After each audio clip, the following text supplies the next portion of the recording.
அதாவது நான் என்னுடைய மனைவியின் பேர்ல சொத்து வாங்கியிருக்கிறேன் அப்படின்னு சொன்னாரு. நான் கேட்டேன், என் மனைவி என்ன படிச்சிருக்காங்கன்னு தெரியுமான்னு கேட்டேன். தெரியாதுனாரு.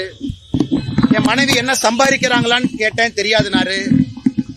என் மனைவி மல்டிநேஷனல் கம்பெனியில வேலை பார்க்கறாங்களான்னு தெரியுமான்னு கேட்டேன். தெரியாதுனாரு. நாங்கள் வாங்கியிருக்கக்கூடிய சொத்து முழுவதும் வருமான வரித்துறை கட்டி வாங்கப்பட்ட சொத்துன்னு கேட்டேன். தெரியாதுனாரு. பைனான்ஸ்ல கடன் வாங்கி சொத்துக்கு வாங்கியிருக்கோம், டாக்குமெண்ட்டை பாத்தீங்களான்னு கேட்டேன். தெரியாதுனாரு. என்னுடைய மனைவி நான் வாங்கிய கடன் எல்லாம் சேர்ந்து அந்த சொத்தை வாங்கியிருக்கிறோம், தெரியுமான்னு கேட்டேன். தெரியாதுனாரு. எதையுமே தெரியாம நான் ஏதோ ஊழல் செய்து, எந்த ஒரு பொது வாழ்க்கையிலும் இல்லாத நான் ஊழல் செய்து ஒரு சொத்தை வாங்குறேன்னு சொன்னாரு. அதற்காக கிராஸ் எக்ஸாமினேஷன் நடக்கும் பொழுதே அதை நீதியரசரிடம் பதிவு செய்துவிட்டு நாளை அவர் மீது மற்றும் ஒரு புதிய அவதூறு வழக்கை நாங்கள் தொடுக்க இருக்கின்றோம்.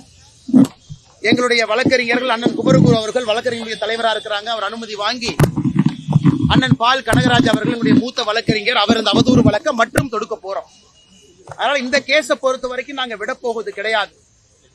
நான் அந்த அவதூறு வழக்கில் சொத்தை எப்படி வாங்கணும், எங்களுடைய பேங்க் அக்கவுண்ட்ல நானும் என் மனைவியும் திருமணத்திற்கு பிறகு 15 ஆண்டுகள்ல எவ்வளவு சம்பாதிச்சிருக்கோம், என்னுடைய மனைவி எந்த நிறுவனத்தில் IIM பெங்களூர்ல படித்த பிறகு மும்பையில, பெங்களூர்ல, சென்னையில வேலை பார்த்த நிறுவனத்தில் வாங்கியிருக்கக்கூடிய சம்பளம், எக்ஸ்ட்ரா நாங்க வாங்கிய கடன் அனைத்தையும் அந்த அவதூறு வழக்கின் பொழுது பொதுவெளியில வெளியிட இருக்கின்றோம்.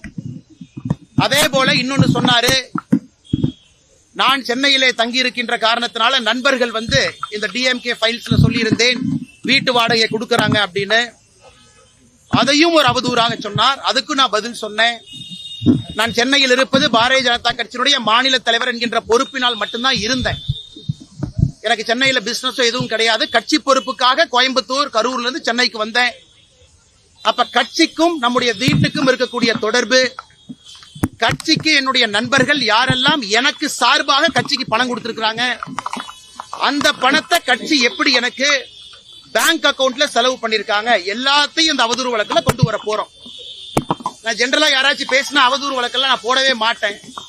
ஆனா இதுல TR பாலு அவதூறு வழக்கு போட்டதுல நான் இன்னைக்கு ஆஜராகி கேள்வி கேட்கிறப்ப மறுபடியும் தப்பிப்பதற்காக ஒரு புது அவதூறை சொன்னதற்காக அவர் மீது மற்றும் ஒரு அவதூறு வழக்கை தொடுக்க இருக்கின்றோம். அதுல எல்லாம் வெளியே வரட்டும்.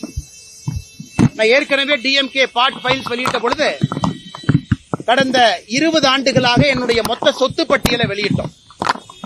இந்த முறை TR பாலு அவர்கள் மீது தொடுக்கக்கூடிய அவதூறு வழக்கின் பொழுது நானும் என்னுடைய மனைவியும் நான் அரசியலுக்கு வந்த பிறகு வாங்கிய சொத்துக்கள் ஏதாவது இருந்தால் ஒரு விவசாய நிலம் வாங்கியிருக்கிறோம்.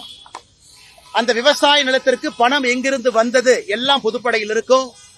கடன் வாங்கியிருக்கிறோமா 2.5 கோடி ரூபாய் கடன், அதுவும் பொதுப்படையில் இருக்கும். அதனால் நேர்மையான அரசியலை முன்னெடுக்க வேண்டும் என்று நினைக்கக்கூடிய நான் அந்த கடினமான பாதையில பயணிச்சுதான் ஆகணும். எனக்கு இந்த TR பாலு அவர்கள் மீது நான் தொடுக்கக்கூடிய புது அவதூறு வழக்கு என்பது இதையெல்லாம் பொது வெளியில பத்திரிகை நண்பர்கள் மூலமாக தமிழக மக்களுக்கு சொல்வதற்கு ஒரு வாய்ப்பாக பயன்படுத்தி எல்லாத்தையும் வெளியே சொல்வதற்கு இந்த அவதூறு வழக்கை பயன்படுத்திக் கொள்ள இருக்கின்றோம்.